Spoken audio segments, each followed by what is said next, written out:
Wow, I need a job. Wow, oh my gosh, wow. That looks like such a good job. It pays so much. Yeah, I need money. Wow. You're a poor migrant worker who needs a job. Yes, I have no family. Yeah. I have so much family. I have no gosh. home. Oh my I'm god. gonna withhold all of your personal information and data. Yay! And if you do anything that I don't like, you're gonna get deported. What? The people employed on these vessels are some of society's most vulnerable. Fishing jobs are labor intensive and often take a large toll on the body. Workers are often forced to work long hours with low pay in remote locations for months or years at a time. Transshipments are common among illegal fisheries, which is where the fish will be transferred from one vessel to another so the original boat can continue to fish for an extended period of time. Capture fisheries have one of the highest occupational fatalities in the world. Working. Are you working? Are you working? Why'd you stop working? Get back to work. Oh, you're so bad. Oh my god. Workers on illegal fishing boats often face extremely harsh conditions. Many are injured by snap fishing lines and unsanitary living conditions and are refused medical treatment. However, they also face abuse. Being on a boat is to be trapped, and often these workers endure physical and sexual abuse on these boats. Some have reported the deaths of their crewmates, and there's no internet access on the high seas. So even if crime occurs, there's no way for it to be reported. What a great job. A new job? Yeah, look at this job. You know, that sounds a little too good to be true. You think so? Yeah, whoa. People should really be more informed about legal versus illegal fisheries and what the practices that differentiate them are. Yeah, you're really right. Wow, too good to be true. Ensuring that workers are informed about these boats is essential to preventing them from harming others. Recruiters may lie about their job's benefits, salary, location, nature of the work, or the actual employer. Another tactic they use is debt bondage, where a debt for travel or other expenses is imposed and then increased dramatically.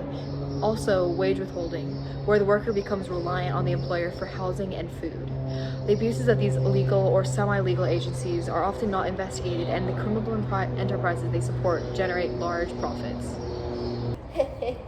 Another shark. I love me some shark fin soup. Yum, yum, yum, yum. Just take me. Oh my god, my family's all dead. All the poachers hunted all of my shark family already. Yum, yum, yum, yum, yum, yum. I'm all alone. I'm just... Illegal fishing boats often ignore regulations like quotas, protected animal status, and other regulations intended to protect the oceans.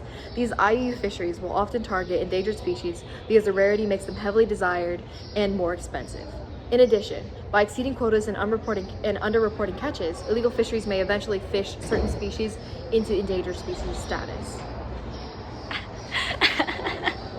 As learned in your advanced placement environmental science class, a species being endangered can be entirely ruinous for some ecosystems. The state of the ecosystem is, however, not a concern for these illegal fisheries, and their main priority rests in profits. No, there's so few fish in the sea. How am I gonna feed my family? It's because I have all of the fish because I don't report my quotas and I use unlicensed fishing equipment. No fish for you. No fish for you. Illegal fisheries often engage in practices like not reporting quotas, using unlicensed equipment, and fishing in restricted waters. These factors can make it extremely difficult for legal fisheries to compete due to cheaper prices and operations. And in certain areas, this can deplete the seas of fish. Though legal fisheries can do their best, ultimately, without any assistance from the government, this race is increasingly going to be challenging. Oh my gosh! Oh no! They ran into international waters! I can't chase them! Oftentimes, criminals are allowed to continue these behaviors because regulating the seas is an extremely difficult task. Government regulations and laws are confined by the borders of the country where the crime was committed.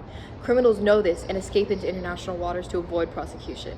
Many of them also turn their transmitters off and are referred to as dark vessels as a result. Oh my gosh, there's an illegal fishery! I've escaped to international waters now. You can't get me. Oh no, but now I can! You're under arrest, pal. Let's go. One solution to try and combat this issue is to have an internationally recognized law enforcement patrol areas with high volumes of illegal fisheries, like the South China Sea. These vessels should then be sent back to the country where the crime was committed for persecution. However, by having stricter port controls and having trustworthy officials inspect catches, we can discourage illegal fisheries and enforce regulations.